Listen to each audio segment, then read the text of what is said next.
Now, Senate Majority Leader Harry Reid, it is time for him to step aside as Senate Majority Leader after he called many frightened and hurt Americans liars. There's plenty of horror stories being told. All of them are untrue. It's astonishing behavior. He insulted thousands of Americans. Harry Reid, it's all lies. There is no problem. Nobody's having a problem. Nobody's been canceled. Nobody.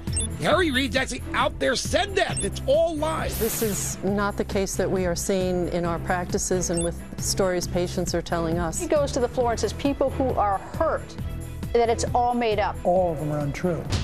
It's not true. It's me and Fox News making all that up. It is outrageous. It's an insult, and he should apologize. Certainly doesn't lend credit to the Senate, particularly for the majority leader. There are massive amounts, massive numbers of victims of Obamacare. You know them and I know them. All of them are untrue. And right now, our political panel, the Washington Examiner, Susan Ferriccio, USA Today's Kirsten Powers, and the Weekly Standard's John McCormick. Susan, first, we called every U.S. senator on the Democratic side today to see if he'd come on and defend Senate Majority Leader Harry Reid's statement. Senator Murphy said he'll come on Monday, so he did say so. The other ones declined or were unavailable. But why is he still the Senate Majority Leader? Is it because he's good? Because the Democrats are afraid of him, or because they like him in the job? Well, a combination of all those things. But one thing to keep in mind is how long he will be in that job. It all hinges on the 2014 election. He says he's going to run for a 6th term.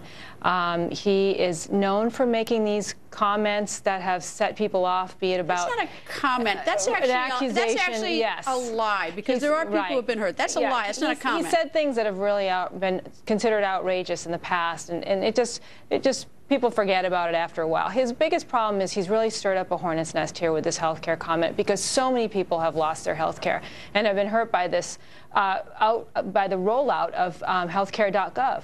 And so you're really hitting people at where it hurts them the most, with their health insurance, their health care, their doctors. People are losing cancer treatment. This is really serious. So he's really stirred up a hornet's nest. The bigger problem for him is what the health care law is doing for Democrats in the 2014 election.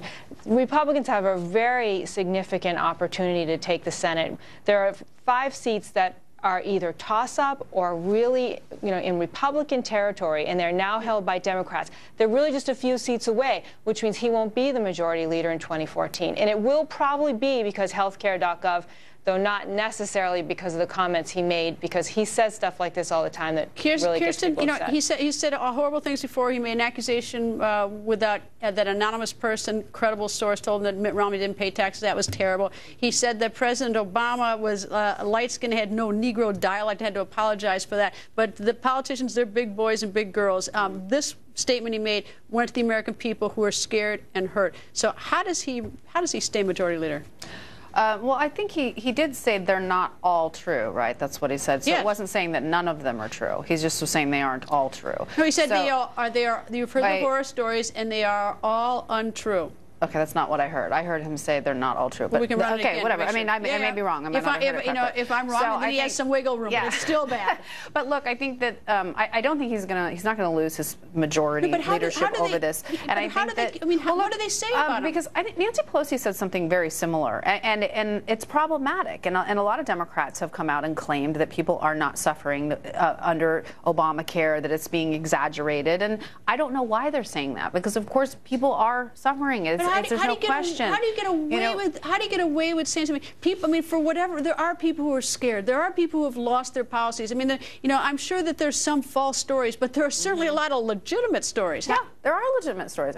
I lost my, I ended up being able to extend it, but I'm going to have to go into the exchanges and pay double for insurance that's exactly the same as what I had before. So when I hear people talking about this, I think, well, I know that's not true because I personally experienced it. So I can't justify them saying these things, but I don't think he's going to lose his leadership over it. John, how do they keep him?